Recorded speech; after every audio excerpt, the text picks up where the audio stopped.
महिला अचानक चिल्लाई और जल्दी से अपने हाथ में पकड़ी पानी की बाल्टी फेंक दी।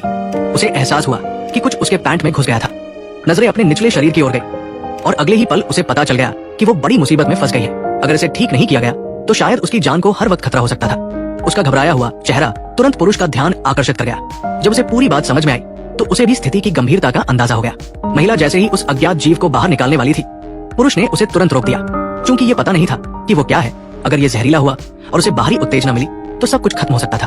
अपने साथी की बात सुनकर महिला और भी उत्तेजित हो गई। इस वक्त पुरुष केवल उसे शांत करने की कोशिश कर सकता था। काफी सोचने के बाद भी उसे कोई खास तरीका नहीं सूझा, तो उसने फैसला किया कि वो खुद खतरा मोल लेगा। सावधानी से उसने महिला की सफेद शर्ट का एक कोना उठाया और अपना हाथ उसके पैंट में डाल दिया। पहले तो पुरुष के चेहरे पर एक गंदी मुस्कान थी, लेकिन अगले ही पल उसका चेहरा बदल गया। जैसे जैसे उसका हाथ गहराई में गया, उसने पैंट से आधा मीटर लंबा एक पानी का सांप बाहर निकाला। खतरा टलते देख महिला ने राहत की सांस ली। उसे आखिरकार समझ आया कि इस निर्जन द्वीप पर अकेले इतने हादसों का सामना करते हुए वो जिंदा नहीं रह सकती। अब तो खाना भी उसके लिए सबसे बड़ी समस्या बन गया था। लेकिन तभी पुरुष ने पत्तियों को अपने शरीर पर लपेट लिया और खुद को एक विशाल जोंगजी पत्तों में लिपटा खाना की तरह बना लिया। जब उसने भाले को हाथ में लेकर पास ही के मोड़ की ओर बढ़ना शुरू किया तो महिला को समझ आया कि आगे क्या होने वाला है। दया के चलते उसने रोकना चाहा, लेकिन उसका भूखा शरीर उसे ऐसा करने से रोक गया।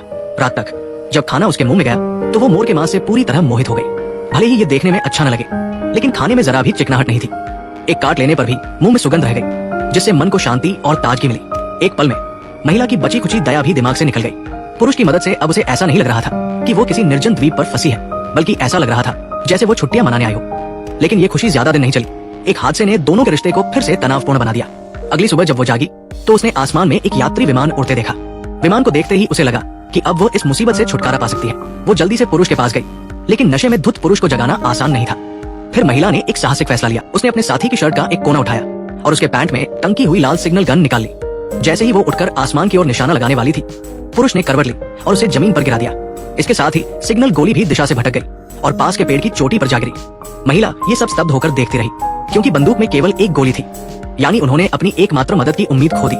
जागने के बाद पुरुष ने जमीन पर पड़ी खाली सिग्नल गन उठाई और तुरंत समझ गया कि क्या हुआ था। वो उसे डांटने ही वाला था कि महिला ने सवाल किया कि उसने उसे क्यों गिराया। अगले ही पल महिला ने आसमान की ओर देखा, लेकिन उसके साथी का चेहरा अविश्वास से भरा था। फिर उसने गुस्से से जमीन से हजारों मीटर ऊपर उड़ रहे विमान की ओर इशारा किया। वो एक यात्री विमान था जिसकी रफ्तार 600 मील प्रति घंटा थी। वे परमाणु विस्फोट भी शायद न देख पाए। सिग्नल गोली की तो बात ही छोड़ दे। इतना मूर्खतापूर्ण तरीका अपनाने के लिए कितना दिमाग चाहिए होगा। लेकिन जो हो गया उसे वापस नहीं लाया जा सकता था। अब दोनों को एक ऐसी जगह ढूंढनी थी जो आसानी से दिखाई दे, ताकि कोई और बचाव विमान ऊपर से गुजरे तो उन्हें देख सके।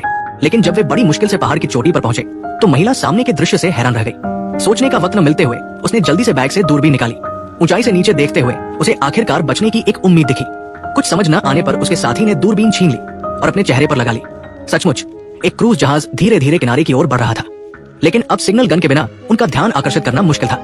अब एकमात्र रास्ता था कि वे पहाड़ से नीचे उतरकर मदद मांगे, लेकिन ऊपर नीचे आने जाने में बहुत वक्त बर्बाद हो गया। इसलिए दोनों ने रबर की नाव लेकर उस क्रूज जहाज का पीछा करने का फैसला किया जो जाने वाला था। जैसे ही वे मुक्ति की खुशी में डूबे थे, उन्हें अचानक पता चला कि कुछ खूंखार समुद्री डाकुओं ने जहाज पर कब्जा कर लिया था। पुरुष ये देखकर डर से स्तब्ध रह गया और जोर जोर से चिल्ला रही महिला को चुप कराने की कोशिश की। वे तेजी से वहां से भागे, लेकिन उनकी चीख ने समुद्री डाकुओं का ध्यान खींच लिया।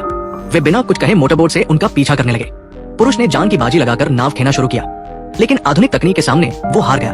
पीछे से आए समुद्री डाकुओं ने बंदूक तानकर उन पर गोलियां चलानी शुरू कर दी।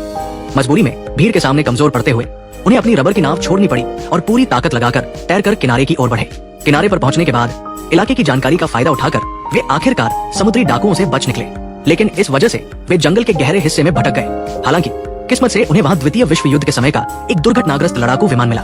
उसे देखते ही पुरुष के दिमाग में एक शानदार योजना आई, जिससे न सिर्फ वे समुद्री डाकुओं से छुटकारा पा सकते थे, बल्कि बिना ज्यादा मेहनत के इस द्वीप से भी निकल सकते थे।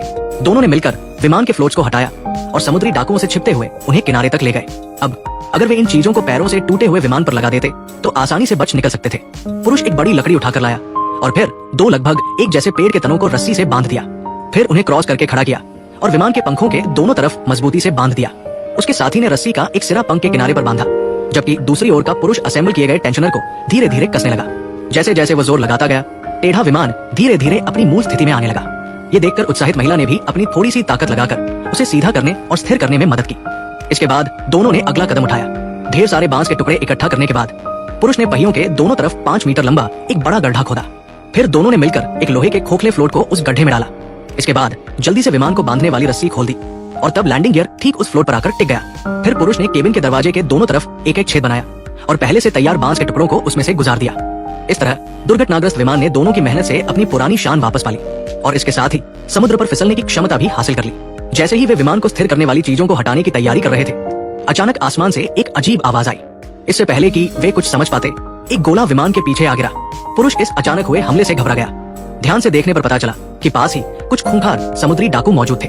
इस संकट के पल में दोनों ने जल्दी से पेड़ के तनों को विमान से हटाया, लेकिन तभी पहली बार की निशानेबाजी के बाद समुद्री डाकुओं के गोले अब किनारे पर खड़े दोनों को निशाना बना रहे थे। करने का मौका न मिलने पर पुरुष को विस्फोट की ताकत ने पास खड़े साथी को प्रभावित कर दिया। वो जल्दी से उसकी हालत देखने गया, लेकिन जो उसने देखा उससे उसकी सांसें थम गई। पुरुष के सीने पर खून से लथपथ एक गहरा घाव था। इस गंभीर स्थिति में महिला ने बिना हिचकिचाहट के उसे उठाने की पूरी कोशिश की। इस वक्त समुद्री डाकू उनके और करीब आते जा रहे थे। शायद कुछ ही मिनटों में वे किनारे पर पहुंच जाते। अभी थोड़ी सी चेतना बाकी पुरुष को भी अपनी हालत का अंदाजा था। उसने शरीर के दर्द को सहते हुए खुद को मुख्य पायलट की सीट पर पहुंचाया। सब कुछ तैयार करने के बाद उसने दृढ़ता से इंजन शुरू किया। उसे नहीं पता था कि विमान ठीक से चलेगा या नहीं, लेकिन कोई और रास्ता न होने के कारण उसे ये जोखिम लेना पड़ा। सौभाग्य से आखिरी सेकंड में पुरुष ने विमान को फिसलाना शुरू कर दिया। हर गोला सटीकता से समुद्र तट पर गिर रहा था। ये देखकर समुद्री डाकुओं का सरगना खुद आगे आया और दोनों को एक ऐसा सबक सिखाने की तैयारी करने लगा जो वे जिंदगी भर न भूले। जहां से टकराने से पहले पुरुष को विमान को उड़ाना ही था। अपनी सालों की ड्राइविंग कुशलता के दम पर उसने जोर से स्टिक खींची और आखिरकार फिसलते विमान को समुद्र की सतह से ऊपर उठा लिया। लेकिन तभी समुद्री डाकुओं के सरगना ने अपनी तोप का निशाना सही कर लिया। इसके बाद पुरुष ने विमान को उड़ाकर उस द्वीप से मुक्ति पाली, जहां वो 6 दिन और 7 रातों तक फंसा रहा।